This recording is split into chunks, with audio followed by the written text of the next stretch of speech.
Hey, yo, it's Wednesday night, March 16th, 2022. You know what that means. Another brand new episode of the Kicking Out podcast. I'm Tanner Lee, along with my co host, Paul Zartman. Paul, how we doing tonight? Hey, yo, it's been a rough week, but we're here. It's been a rough week around the pro wrestling world.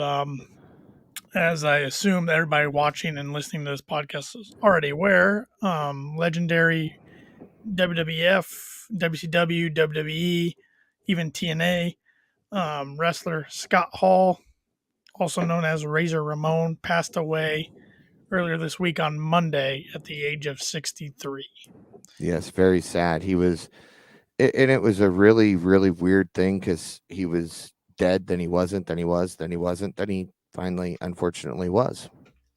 It was one of those things, I think, Kevin Nash, his best friend, comes out on Monday and said the family's going to take Scott off life support. He was getting a hip surgery done, had complications coming out of that, had 3 heart attacks from what it sounds like, and his family was going to pull the plug on life support. Well, a lot of people on Twitter just automatically, were doing the rest in peace tweets and everything. And finally, X-Pac Sean Waltman came out and said, I know everybody has good intentions with this, but it's kind of weird seeing everybody come out with the rest in peace tweets while our friend's heart's still beating. Yeah. And then Yeah. finally, I think it was actually while Monday Night Raw was going on, he officially passed. It was either as or right at the start of it. But yeah, it was pretty quick. So Yeah, and, thoughts and prayers to his family and friends. I mean, what you remember the prime days of Razor Ramon and Scott Hall a lot better than I do. You being a little older than myself. you're What not are supposed some to of tell people that. well, secrets out of the bag? There we go. No kayfabe on here. Yeah. What are some of your fond memories of Razor Ramon or Scott Hall? Some of your favorite matches? I mean, what do you get to remember him for? I will never forget him putting over Sean Waltman as one, One, two, two, three three, kid. kid. Yep. That was one of my all-time favorites. Just his reaction. I mean, he sold it so well. Like, I mean, it was a quick roll up, 1, 2, 3. He let go. Ramon's back up on his feet. Like, what just happened? It's like he had no clue. And I will never forget that. I will never forget, of course, the infamous ladder match between him and HBK. I think that's, WrestleMania 10, yeah, the everybody first of goes for two. that Hmm. one. Hmm. My favorite story about that, and I didn't know this until recently. There was an interview that I came upon, and that ladder they used that night in the building, as far as they were aware, was the only ladder in the building. So if that ladder Yes. broke, I don't know what they were going to do. Yeah. Yeah. But of course, I think my all-time favorite Razor Ramon Kevin Nash moment was when they showed up on WCW. You know who I am, but you don't know why I'm here. Yep. Yep. And of course, his infamous speech of, uh, hard work pays off, dreams do come true, bad times don't last, but bad guys do. Yep.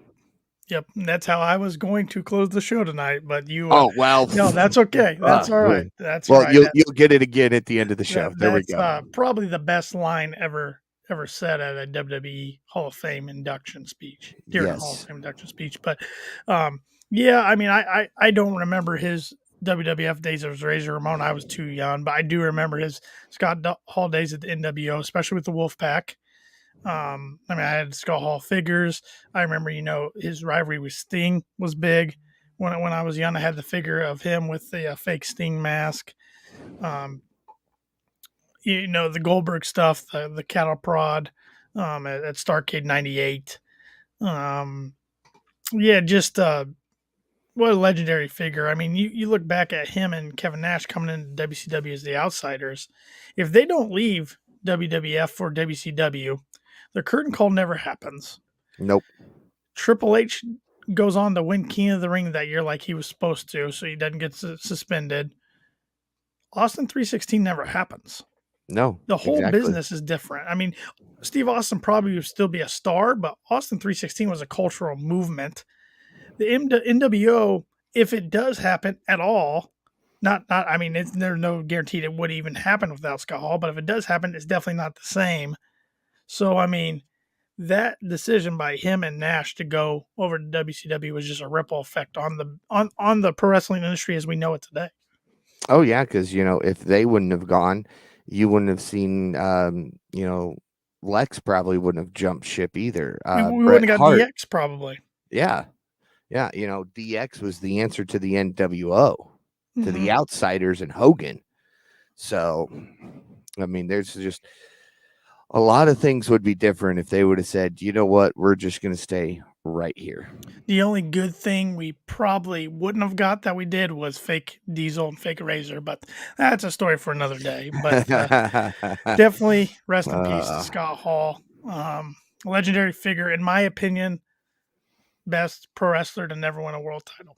Yes. I was spending the last 5 minutes of Dynamite and until we got on here looking for something that I could use as a toothpick, just to I know. one final toothpick flick. I meant to get a thing of toothpicks yesterday, and of course I forgot.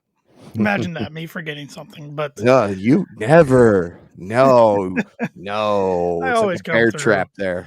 I always come through. But Yeah. it was really cool. I know we'll talk about this in more detail, but it was really cool seeing Britt Baker pay her respects to Scott Hall with her ring gear tonight. Very cool. Yes. And of course, Thunder Rosa paying respects to somebody different, which I don't know if you caught that or not. So we'll talk about that when we get to the main event. Was it the 316 on her tights? Yes.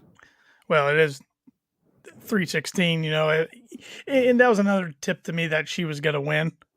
I mean, because she had the 316. Yeah, she put the date that she wins the title on her trunks, on Well, her leggings, but it is 316 day, so a lot of tweets and stuff about Stone Cold Steve Austin. We won't cover this too much because we have a lot to cover on Dynamite. But favorite Stone Cold memory and favorite match. Oh man, favorite Stone Cold memory is also my favorite Stone Cold match, probably. Okay. Him winning King of the Ring. Okay, over Jake the Snake. Yes, because had he not won that, he would never have delivered that incredible speech that gave birth to Stone Cold Steve Austin and the 316 movement. Yeah. So I think the Bear Bash was my favorite moment. That was a good moment. But match, growing up for me, I mean, 98, 99 were the 2 years in my childhood. I really remember the Attitude Era really well. So him and Undertaker, the Ministry of Darkness Taker, were going at it all the time. There was a random Monday Night Raw one time when Taker was the champion. Stone Cold beat him for the title.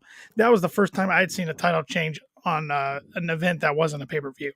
So that was, that has always stuck with me. And then his win over Undertaker at Fully Loaded, it was a first blood match, and X-Pac actually busted Undertaker open, and Vince McMahon was supposed to be gone, which he came back a few weeks later.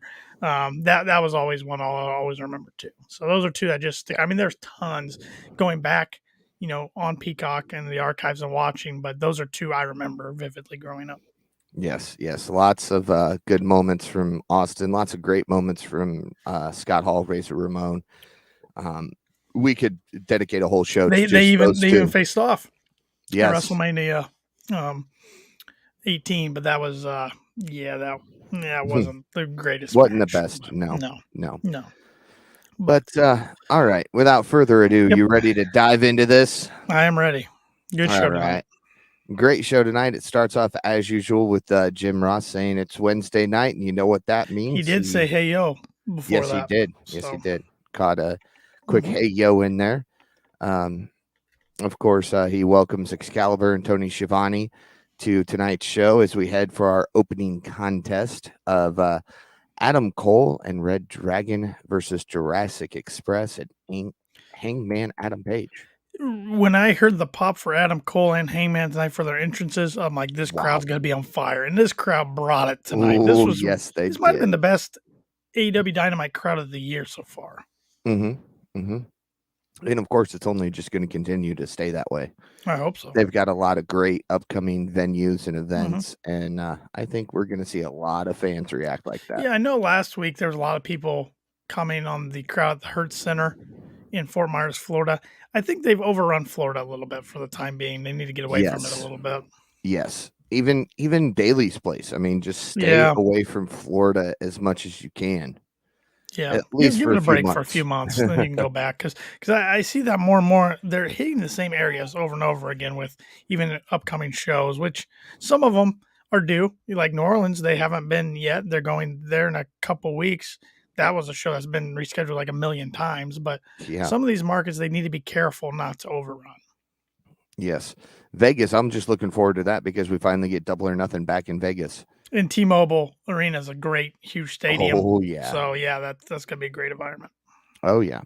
As expected, this was a fast-paced match, lots of back and forth action.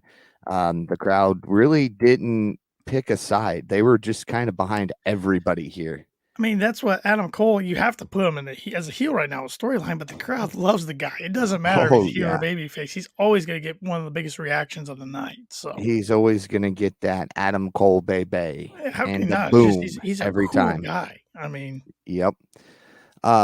Fish though, I could do without Fish. I don't know. I thought he was smooth tonight. I thought tonight was Tonight one he of his was better smooth. performances, Yes. and I like watching Kyle O'Reilly work as well. Oh, So Kylo O'Reilly's great. I didn't get to watch him much in the other company, but definitely enjoying seeing him here. yes, Towards the end of the match, Luchasaurus lifts Kyle O'Reilly up for their finisher. Jungle Boy launches himself off the top rope. KOR ducks and Jungle Boy flips into a super kick from Cole. KOR locks in a guillotine, but Page makes the save. It's now Page and Cole face to face in the center of the ring as the two legal men. Again, every time these two just got in the ring, it was a pop. hmm It didn't matter. The moment they got face to face, the crowd went nuts. yep, that's a They good build. Yes, they exchange hard strikes. Cole goes for the Panama Sunrise. Page spins out. Fish hits a super kick. Jungle Boy with a kick to Fish. KOR eats a slam from Page. Page lifts Cole. Lucha lifts KOR. Jungle Boy drills the pair with a diving clothesline. Jungle Boy makes the cover on Cole, but Fish breaks it up in time. KOR and Fish take out Page and Luchasaurus long enough for Cole to drill Jungle Boy with the boom and get the 1, 2, 3. Amazing opener here. Yes, just another reason why we need trios titles. Mm, And I know yes. Kenny or Tony mentioned that when Kenny comes back, it's probably going to happen. Yeah. Got plenty enough good trios to make this happen. Um, I was surprised by the result. I thought Hangman and Jurassic Express would go over because Jurassic Express has been so strong as tag team champions. Surprised Jungle Boy ate the pin too, to be honest. I was surprised that Jungle Boy ate the pin, but I had a feeling that Cole and Red Dragon were taking this Yeah. one to continue that Dark Order storyline that we see backstage and Yeah, on and they BTE. had to prolong the feud between Cole and Hangman. I think we're going to see a rematch between those two at Battle of the Belts before Double or Nothing. So Yeah. Yeah. We get a backstage segment. Ricky Starks, Powerhouse Hobbs, and Keith Lee with Tony Schiavone. Tony says that there has been an agreement that there will be no physicality in this interview. He was very strict with that. right. Of course, they all argue back and forth. Stark says that Rampage is his show. Keith Lee kind of just laughs it off. Lee and Hobbs lock eyes, and the feed goes out into the arena. Why is it so many debuting stars' first feud in AEW's with Team Taz? Because it's Team Taz. Because they don't know what else to do with them at this point. I think it's that, and I think you've got young guy in Ricky Starks. Now, mind you, he's done a lot on the indie scene. You've got Powerhouse Hobbs, You and know, you've got Hook. Well, right. okay, you're supposed to have Hook, but we don't see Hook unless they send Hook. Which is all right because I feel like for a while they were getting close to using him too much Mm-hmm. and letting his star power, I guess I'll call it, wear off. I think they're Yes. using him correctly. Oh, perfectly, in my opinion. So but I don't know. I think eventually we'll get Starks and Hook down the line, but it's got to be a little ways. Um, I mean, and I like all three guys. That's the thing. I like Hobbs, I like Starks, I like Hook, but I just don't care for Team Taz. I don't. It's hard to explain. No. I agree. Leave Hook with Taz, obviously father son duo. Yeah, Send Hobbs and Stark out on their own, yeah. whether it's as a tag team or in singles competition. Just do something with them. And speaking of doing something with them, we know Brian Cage is re-signed for the next year. Still hasn't been on TV since October. Yeah. Well, I wonder if that's just Yeah, he more of was. a. He was on since October. He had that quick feud with Hangman. End of That year, first part of the year. the Hangman match was last year's Double or Nothing. Was it? Yeah, It just doesn't seem like that long ago. yeah, Okay. yeah. He All literally right. hadn't been on Dynamite since Okay. October. So Shh. I I knew wonder that. if. Yeah, Just yeah, testing you. yep. Edit that out in post. But Yeah. I wonder if that was more of a strategic move by Tony to just keep him under wraps for another year, so another promotion doesn't grab him. Well, that and with him working for TK, he's allowed to go do the indie stuff that he really enjoys Warrior. doing. He's been wrestling for Warrior Wrestling a lot. Yeah. So So, I yeah, mean, good point. I don't know. I'm not the biggest Brian Cage fan. no, I I liked know when you're they not. signed him, but they haven't used him correctly, and I don't know. Other things have happened that I'm just not the biggest fan of his too much anymore. But I wish they would use him if they're going And to have him. But I mean, okay, I'm just gonna go on record saying this. I've got 3 letters for you. Don't forget about these 3 letters. ROH. yeah, I know. They're still rebranding that. Yeah, So, and I hope we find out soon what they're going to do with that. well, Supercard, April 1st. Yeah, a lot of Just matches saying. haven't been announced yet. So Exactly. yeah, Exactly, Cody Rhodes. Sorry, tickle in my throat there. adrenaline in my soul. Where the hell is Cody Rhodes? Love it. Love it. Just since we brought that up, I want to hit on this real quick. You and I both tuned in the Raw Monday thinking Cody was good. Never again. I'm You not. had to No, remind me. it is so boring. It is. I had a tough time staying awake. I literally had it in the background for most of it, and then he doesn't show up. So I honestly think it is kind of smart on their part because they're getting more viewers every week because they're kind of. I mean, the anticipation's Teasing building. it. Yeah. And they tease it at the end with the dashed line and nightmare line by Corey Graves. And they brought it up earlier too, because before Apollo Crews and his Right. guy went out there, they said, Seth Rollins is at a crossroads Right. with his WrestleMania match. Let's be honest. They wouldn't put in that much lingo unless he signed. I honestly don't believe they would. I really don't. I really don't. Because if he's not signed and they keep doing that, I mean, I think Vince or whoever would get on the headset and say, knock that off. Stop saying that. Maybe he I think allowed it I think he Monday debuts. because I think he debuts at Mania. okay. That's my final prediction. If he doesn't there, well, you always get the night after, I guess. And if it didn't happen there, then I don't think it happens at all. But I think he debuts at Mania against Rollins. Unless he shows up at Supercard on April 1st. I just don't think But that's I going to mean, happen. maybe he could do a one-off for Supercard and then go to Mania just to throw everybody off. He could. I don't know. I just hearing Tony Schiavone on his What Happened When podcast with Conrad Thompson, and it was recorded last week, I think, but it came out today. And Conrad was saying, "Didn't you hear the internet says Cody Rhodes is going back to AEW?" Just kind of messing Tony. And Tony's like, "Really? They're really saying that?" He goes, "I've heard he's signed with WWE and going to Mania." So, yeah, I know Sean Ross Sapp of Fightful has reported that one of the EVPs in AEW, so it's either Kenny or one of the Bucks, has said they think he's signed and going to WrestleMania. So I'm betting it's one of the Bucks more than Kenny. yeah, probably.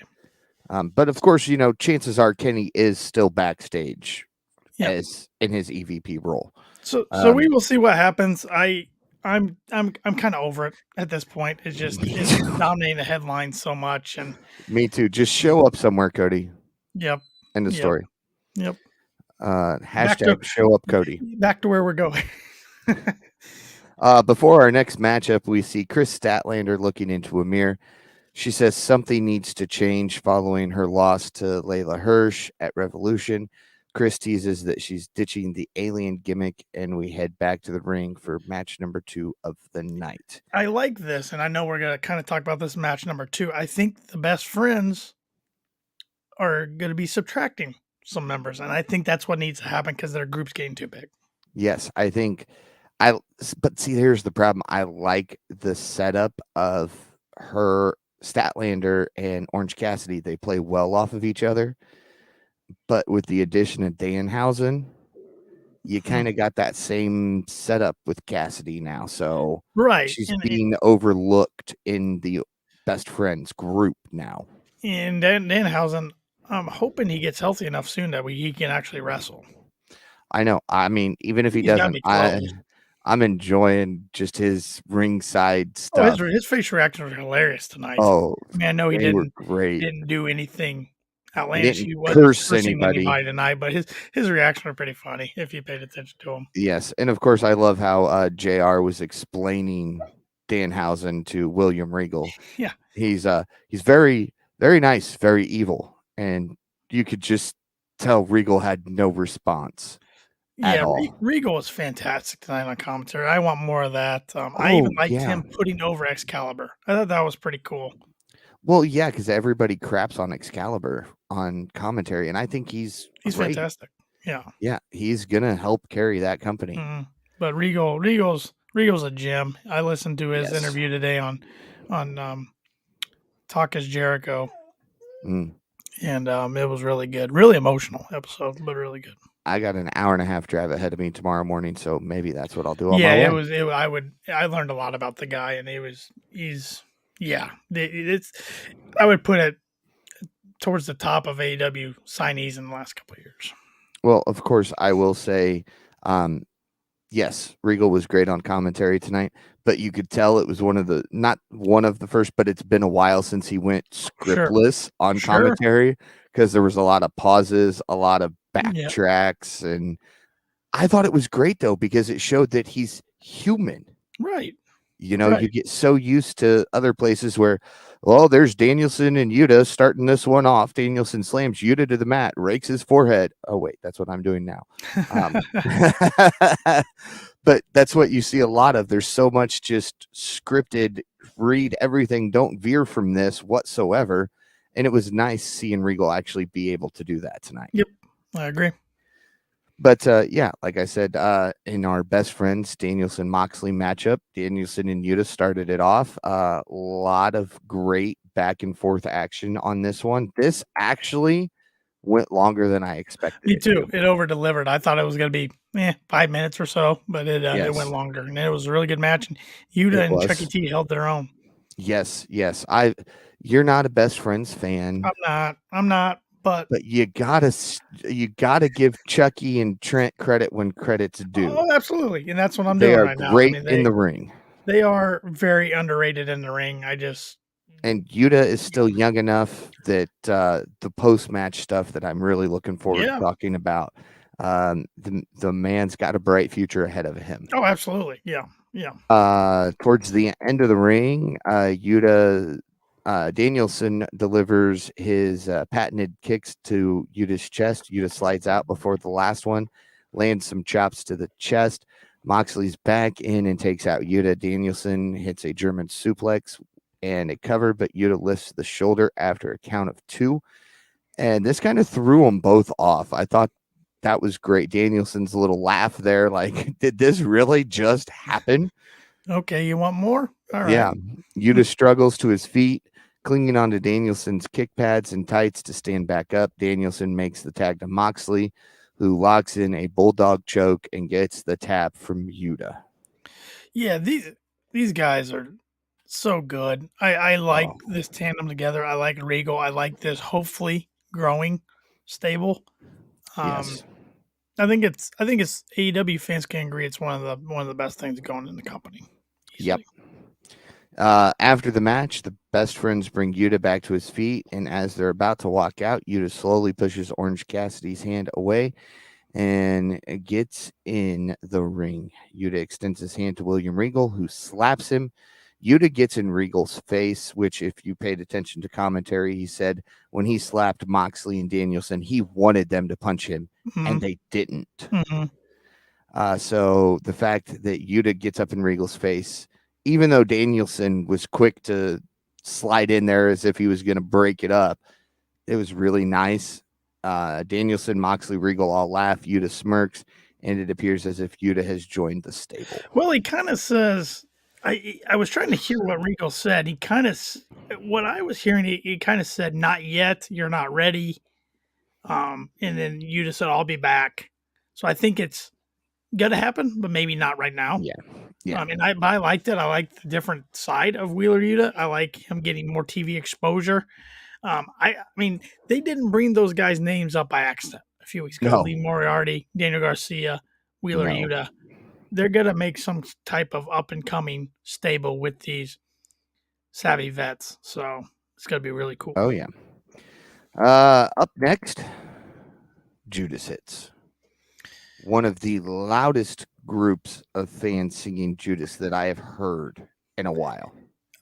I love the song. I think it's great. Change it. Yes, tonight would be the last time I play that as Jericho's entrance music. Yep. He's got For a plenty of while. other music, or have I can't think of his name now. The Mikey music Ruckus. guy. There we go. Ruckus. Thank you. Yep. Have him write up something just for JAS. That's what I'm going to call it. I'm not going to. No, Jericho not the full. Appreciation Society. Sounds like a cheesy group of superheroes. If you want them to be heels and hated, you can't have the fans singing along with your entrance every week. Yeah, exactly. And Matt touched on that. You know, Jericho gets on the mic, talks about that. You know, not only is he an in-ring performer, but he's a great human, and that's why everybody appreciates him. When Matt gets on the mic, he says, you know, Jericho's a better man than me because I would not be having the fans sing along to a song like that. Right. I will say this whole segment was a lot better than I expected. So maybe we all should appreciate Chris Jericho more. Yes. He goes, everybody kind of gets their chance on the mic. Daniel Garcia grabs the microphone from Jericho after Jericho calls himself a sports entertainer. He says, you know, you just said you're a sports entertainer. And I thought, are we already getting a turn from Daniel Garcia week one of this group? And he goes, but if you're a sports entertainer, then so am I. Yeah, and he's one of the most pro wrestling guys in the company. Yes. And I thought it was great. You know, I did like the fact that Jericho brought up Garcia's accident. Yeah, I did not know. I remember him. Well, here's the thing. I remember him sharing something about it on social media. When he started talking about it, I remembered it because he did donate, and he asked if anybody else could to help donate to, you know, help these young guys out. I just never realized it was Daniel Garcia. Mm-hmm.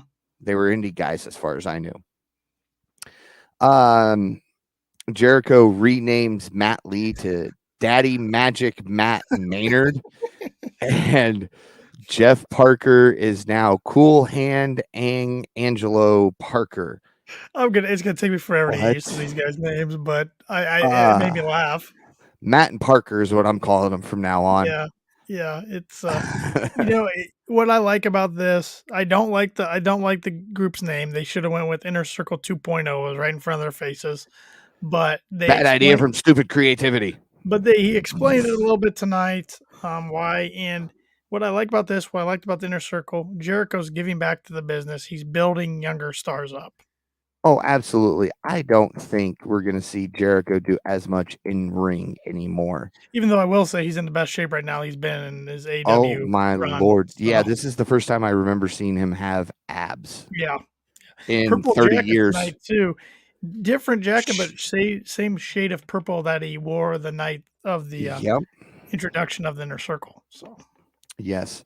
Um, but yeah, what was hilarious to me is we were just poking fun at JAS in text messages, and I was like, "Oh, bad idea from stupid creative," or stupid idea from bad creative or whatever it was.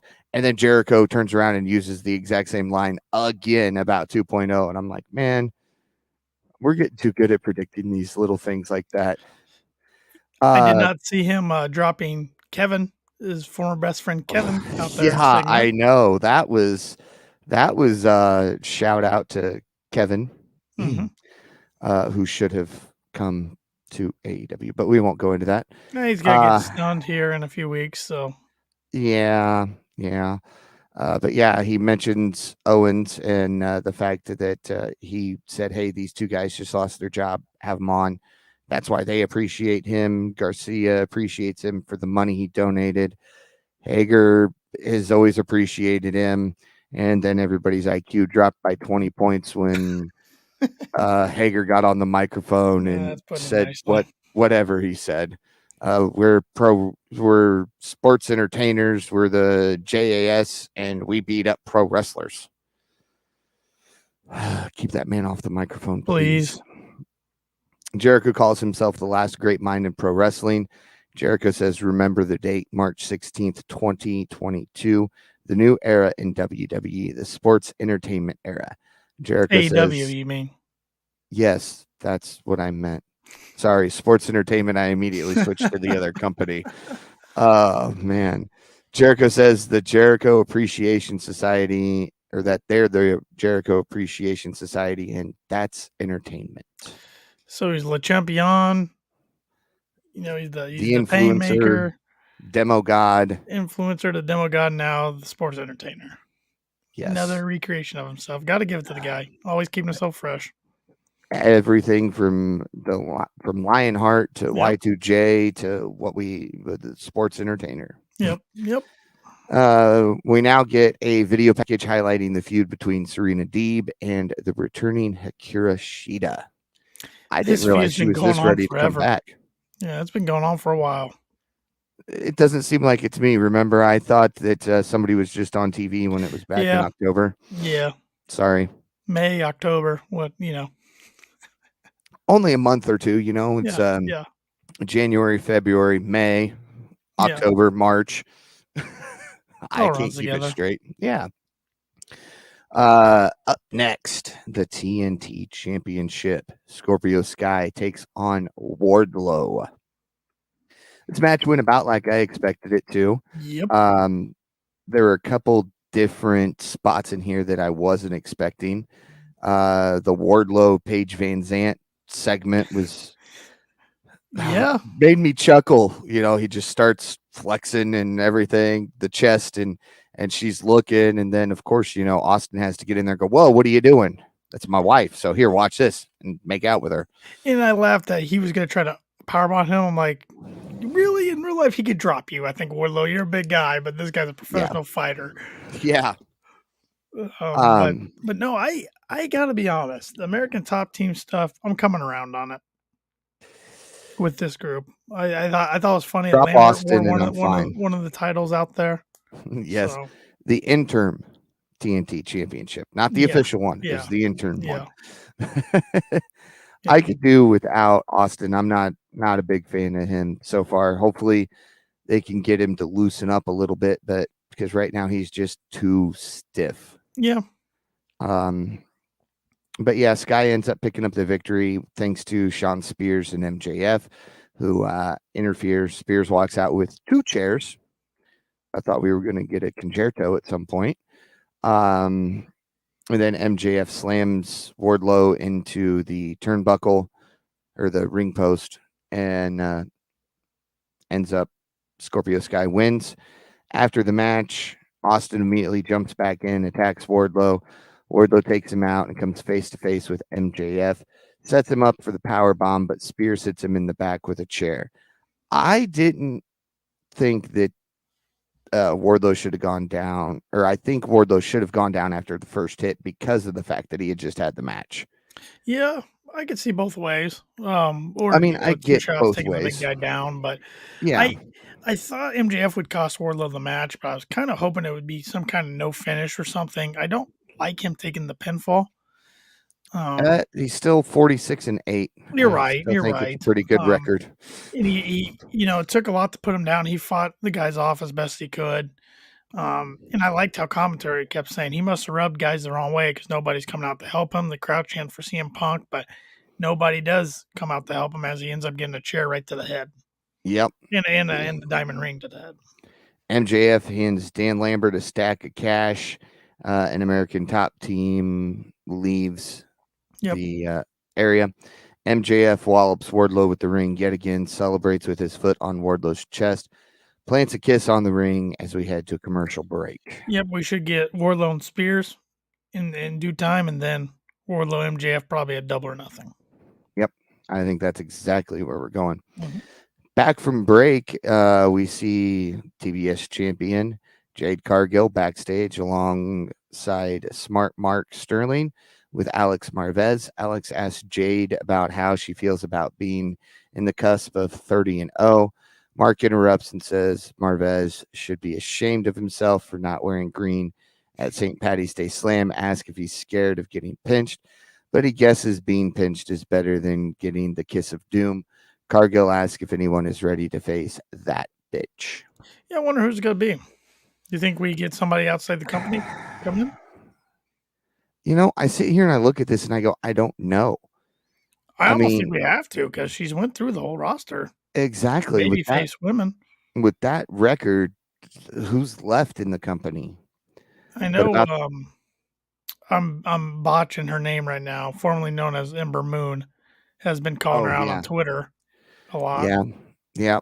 I'd be okay with that. Yeah, I always thought she was underutilized. She's enjoying the indie scene, even though right.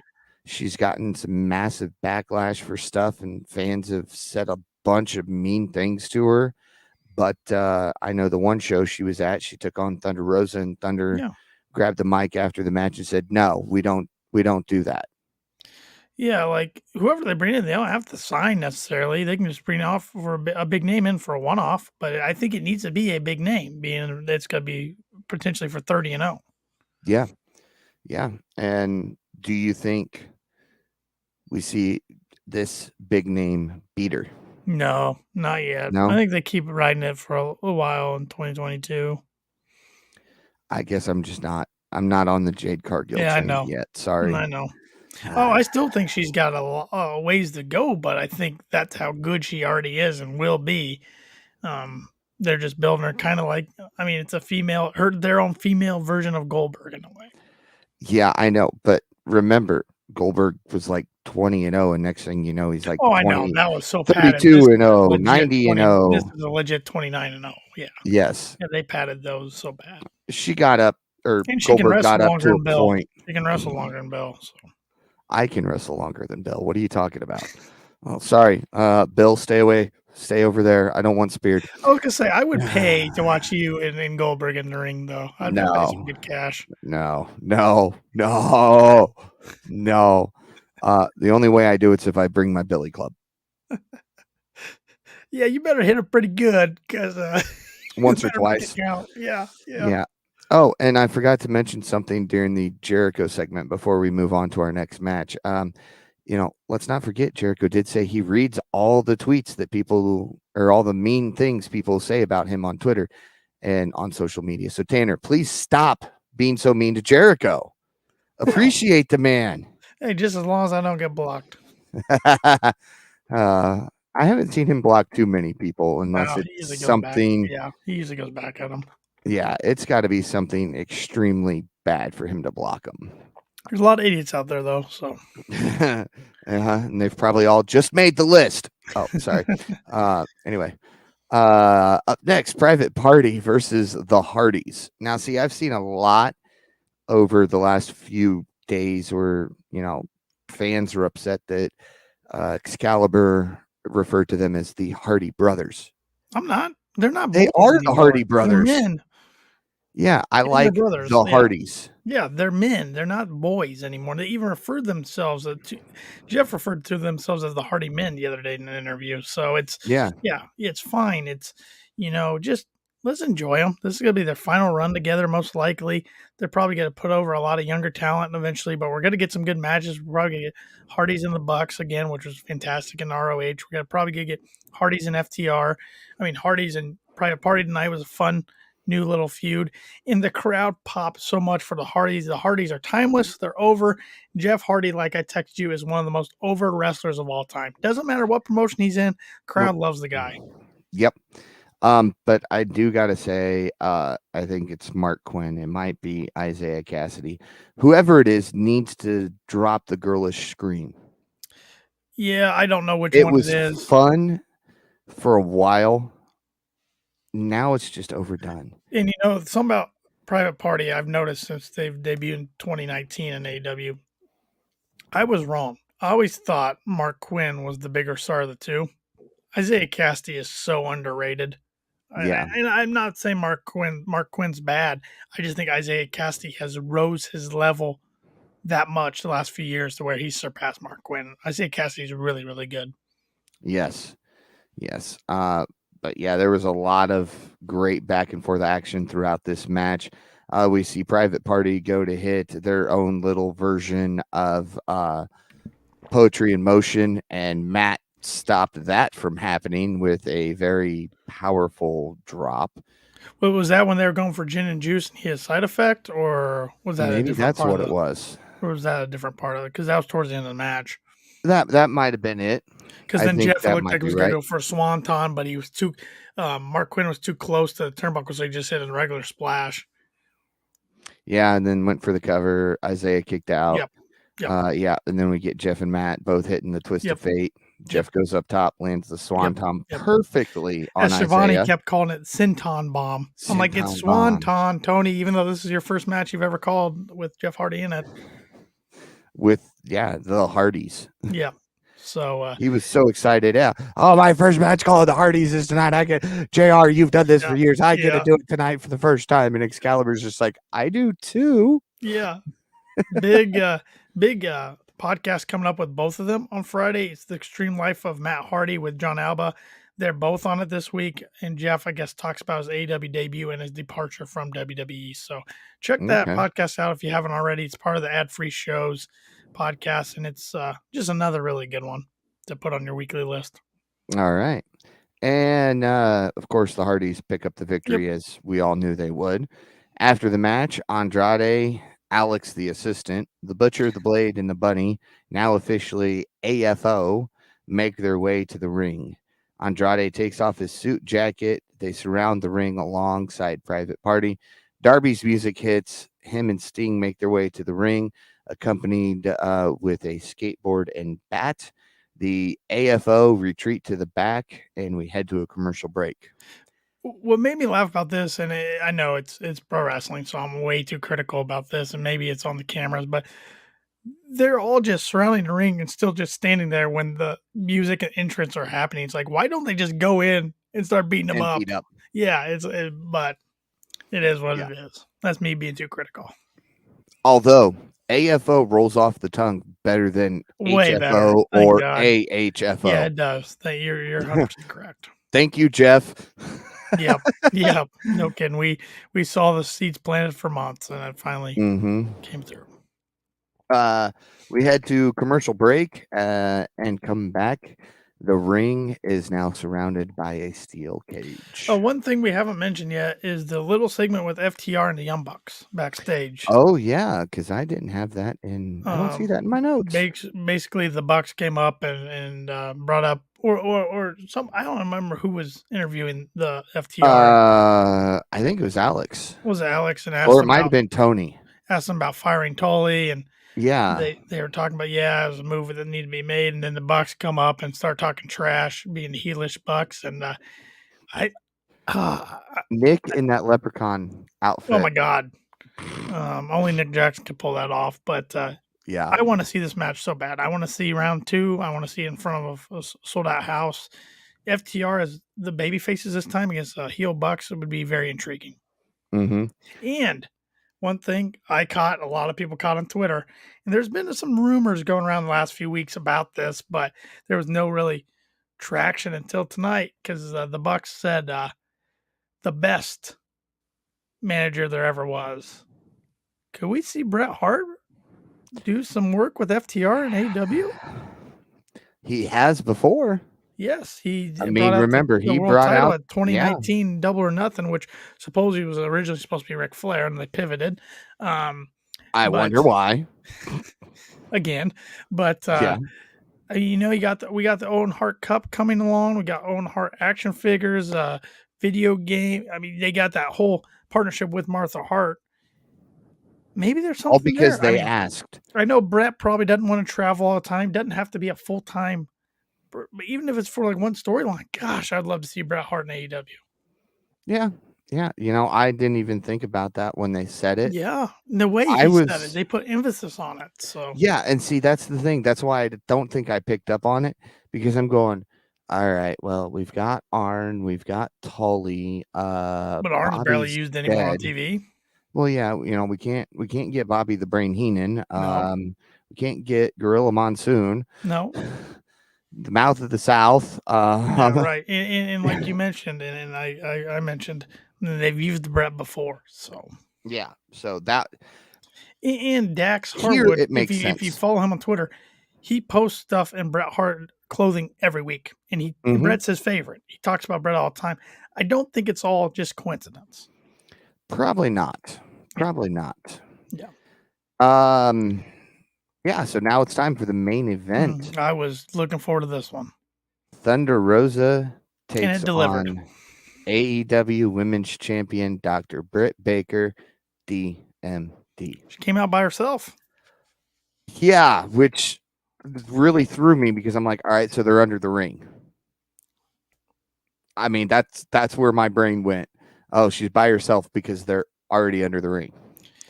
And awesome entrance by Thunder Rosa too. Oh, that was great. I That was really loved cool. that. Yes, great. Her makeup tonight was great. All sorts of stuff. So Yep. yes. Yeah, a lot of back and forth action. The cage is used a lot. A lot of blood.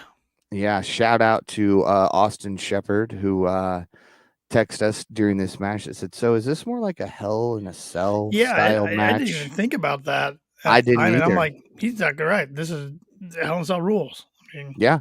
Yeah, I mean, you had one side of the cage that was up against the ring, and the other three were kind of off a little bit, allowing you to get out and move around. you can't win by Um, escaping. You have to win by yep, pinfall or pinfall submission. submission.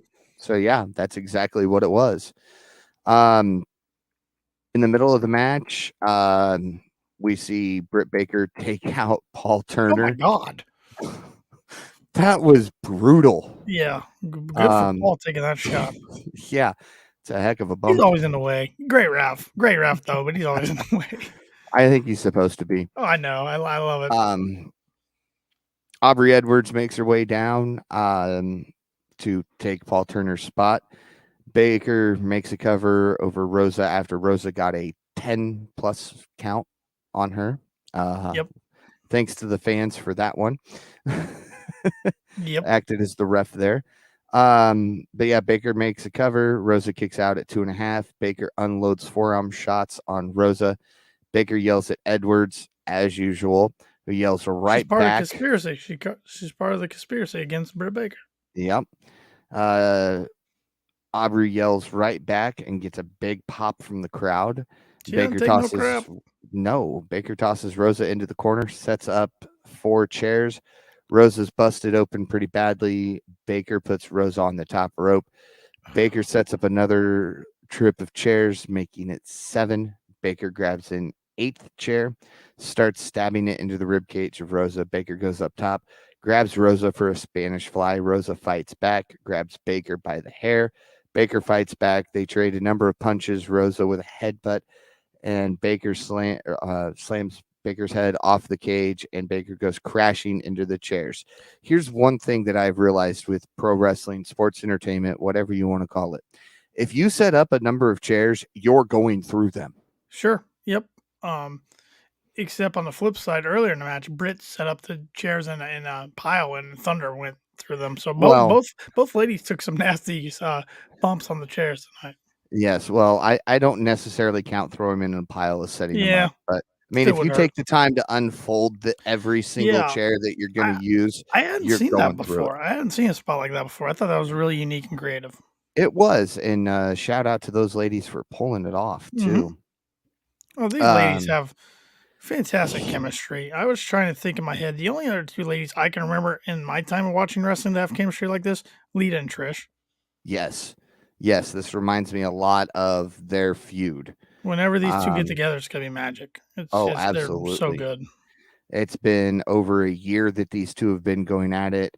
It doesn't feel like it No, because because they each did a match great is job different. keeping them away from each other, and we Yes, all knew it was gonna circle back, and Thunder was gonna get her shot. and here's the thing: every match they do is different. Even if Yes, it's just a regular match, something happens different that you wouldn't have seen in the previous match they were in. right. So I greatly enjoy that. And this match delivered, whereas the match of Revolution, I felt like under delivered, unfortunately. Yes. After Baker crashes through the chairs, Rosa goes for the cover. Baker lifts the shoulders at 2.5. Baker hits a super kick out of nowhere, goes back under the ring, and see here's when Paul Turner went out, I thought here's where the girls were coming out, Rebel and Hater. There we go. Couldn't think of her name for a minute. Almost called her Hager. I would have felt bad. But I figured that was the point where these two were coming out, or when Baker went under the Yep, ring here. She comes back out with a bag of thumbtacks. of course. JR's freaking out. Why do we need thumbtacks under the ring? Baker slams the bag into Rosa's head twice before dumping the tacks all over the ring. Baker sets up Rosa for a neck breaker. Rosa powers out. Baker nails her with a back body drop onto the tacks, goes for the cover. Rosa kicks out. Baker transitions into the lockjaw. Baker flips Rosa by who bites the champion's hand. Rosa slams Baker's hand into the tacks. Yes, it was Baker's hand going into the tacks Excalibur. Hmm. But I could see in the confusion where it at one point looked like Right, Britt was slamming Thunder Rosa's hand into the tack. right. So I can see it from his point of view too. Rosa plants Baker with a power bomb onto the tacks. Baker rolls out of the ring. Baker grabs a chair, wallops Rosa with it on the outside. Not sure she connected as clearly as she No, anticipated to. no. But props to Rosa for selling it anyway. Baker gets back into the ring. Rosa struggles back in as well, and the crowd chants a bunch of AEWs, and this is awesome. Rosa scoops Baker, drills her with the Thunder Driver Slam for the 3 count and the win. Hashtag and new champion. Great match. Match of the year candidate for me Absolutely. already. I loved their Yes. match last year, the street fight or lights out, unsanctioned, whatever you wanted to call it, was my match of the year last year. This one's right up there already for this year for me. I was nervous they were going to go over their time, not hit their time, to be honest. Yeah. I was sitting there. There were a couple points I went, man, they're not making it till 10 There was a couple o'clock. points of me. I'm like, are they going to do something to where you got to go on social feeds or on an app or something and watch the end of this match? I'm like, I can't see them doing that during the title match, but they had me guessing for a little bit. But awesome match in front of her new hometown of San Diego. Just San Antonio. yeah. Thank you, San Antonio. Geez, Alamo, not California. Yeah. Just cool, great way to book in a great story that's been told for a year. Yes. And of course, Dustin Yeah, that was comes cool. out, celebrates with her. That was great because those two have formed a great friendship Yeah, it's backstage. still good to see a Rhodes on AEW television. Yeah, we need one. Yep. No, I'm always okay with Dustin on TV, even if it's just a hey, here I am, give me a hug, bye bye. He can do I that gotta every week. wonder how much he's got to be on TV. I don't know what you do with him. I know. There's been a lot of You weird got a things storyline taken away from him. mid storyline at that. I wonder how mad he is at his brother and just refuses to say anything. Because I mean, really, all he said about this is, "I wish them both well." There'll be a book someday about this stuff, and we'll find Oh, out a I lot can't more than wait we've to ever read it. known. Because I think there's just so many wrinkles and so many unsaid things right now. Yes, yes. But yeah, congratulations to Thunder Yes, Rosa. awesome, well deserved, young Well lady. deserved. Well deserved. So, Tanner, it's going to be tough tonight. Your wrestler of the night. Thunder Rosa. I'm gonna go the easy way out. You can take it too. You got to. Who else Yeah. are gonna go with tonight? Yeah. She I don't know, deserves the it. Hardys. Yeah, I mean Jeff getting his win in his debut match, but Yeah. But no, she yeah, deserves it. Thunder deserves it. Yep. Rating 1 to 10. I'm between two ratings, going back and forth. I'll go with a 9. I really enjoyed this week. You know what? Again, I am right there with you this I week. was going 8.5 and 9. I was going back and forth. Yeah. I don't have much to I complain about. I don't either. This was a great show from start to finish. It started hot, it finished hot. Greatly appreciated this show, and I look forward to more like this one. Yep, Rampage Friday we got coming up. Darby Allin versus the Butcher, Bear Country and Fuego del Sol versus House of Black. Pray for those guys. Max Yeah. Caster versus Swerve. That's gonna be fun. And then Keith Lee versus. No, Max Caster's taking on Keith Lee. Oh, is he? Okay. Yes. Yes. Okay. And then maybe Swerve. Swerve's not in the match. And it's I Layla don't. Hirsch and Red Velvet. Sorry. Yeah. We Yeah. were discussing how Swerve Starks is going to be money when it happens, And but I'm already getting ahead of myself. yeah, you're already putting him on Rampage when he's not even there yet. Yeah, he was there last week against Tony Nese, and I was impressed. So Yeah, he is. First time I mean, I've seen him on Twitter and stuff same like here. that. Same here, but that was the first But full match I've watched, and I was impressed. I get the hype. He's the real deal. yes, he is. I Oozes look forward charisma. to him. Oh yeah, it's going to be great. Final thoughts for tonight's episode. We got one more thing I wanted to go over. Promised everybody last week we would go over our top 5 lists of favorite AEW wrestlers. You remembered. You didn't.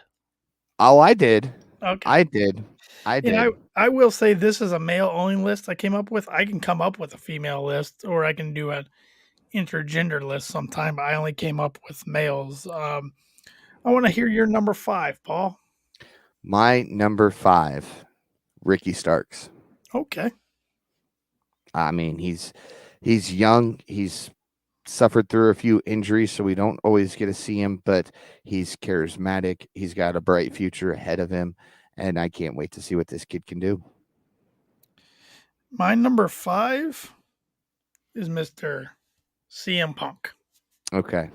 I mean, I liked him in WWE. I like everything he's done in AEW so far. I know his run kind of started off slow, but it's really picked up steam. But there's a few guys on this list I like a little better. But yeah, Punk's number 5. Okay. Number 4. Punk. Okay.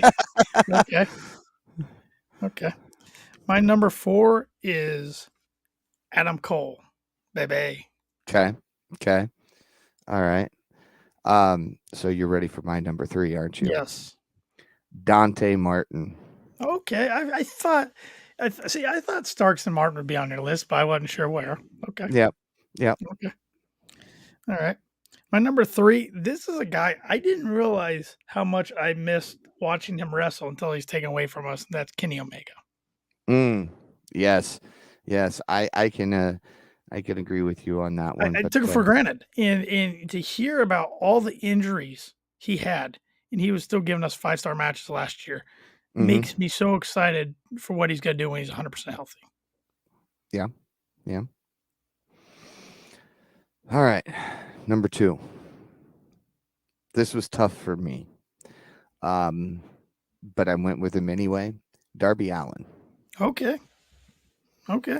I've liked him since he came in. I was texting you tonight about his wardrobe evolution over the last year and a half. Yeah. Very subtle because it was piece by piece, but just shows how much he's already grown. And again, he's young, and he reminds me a lot of Sting when Sting Sure. came in. And So little Jeff Hardy.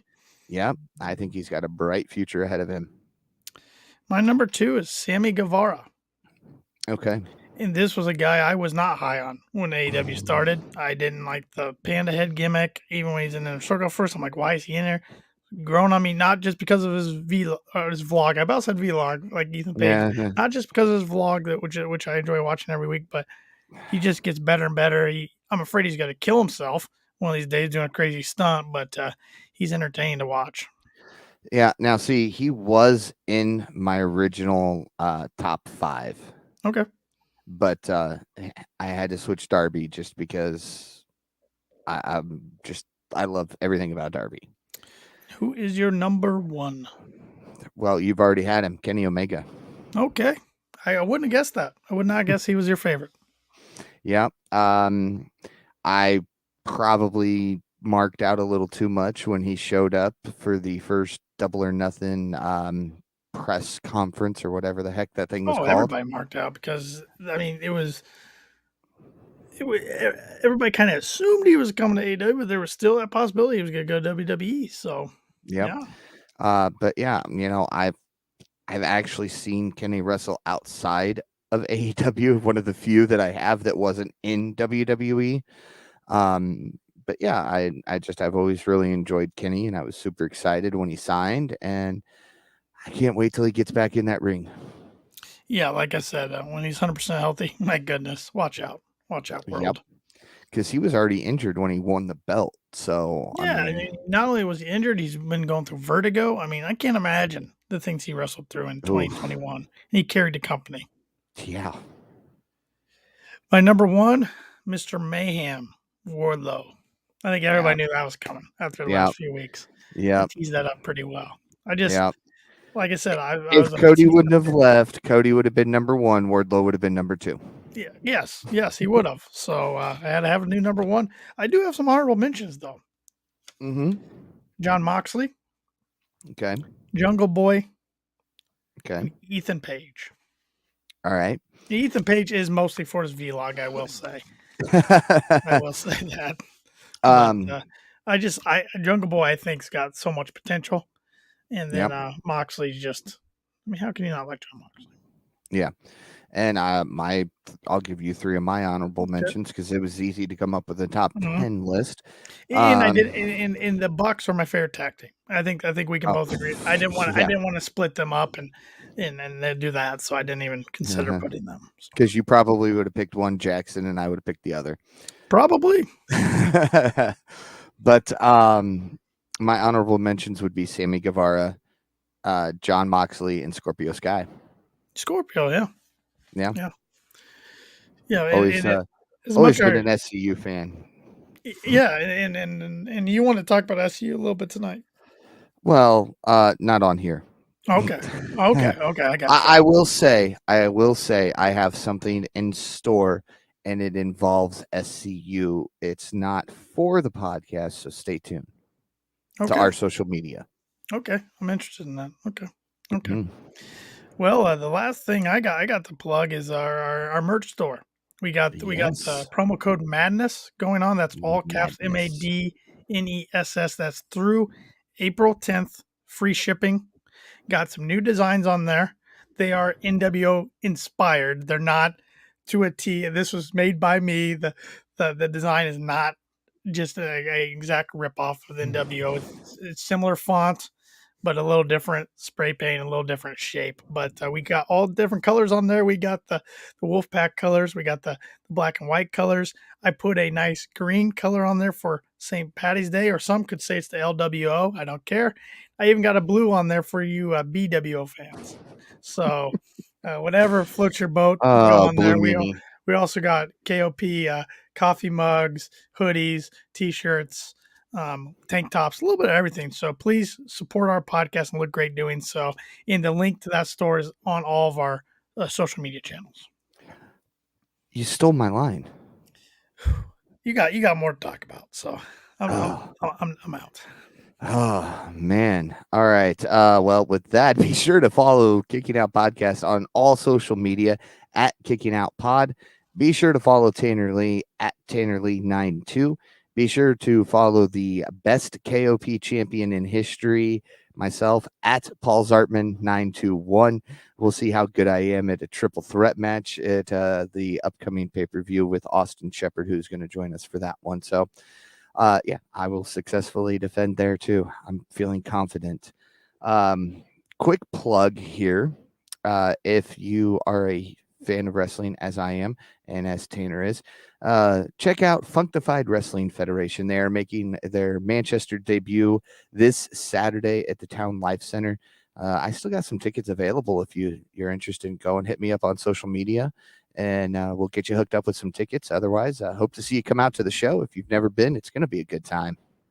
And no NWO. I don't have an NWO shirt, so I wore the closest thing I could find in my closet tonight. And that is the Too Sweet logo. It says For Life on it. So last thing I want to say is rest in peace, Scott Hall. Yes, rest in peace, Scott Hall.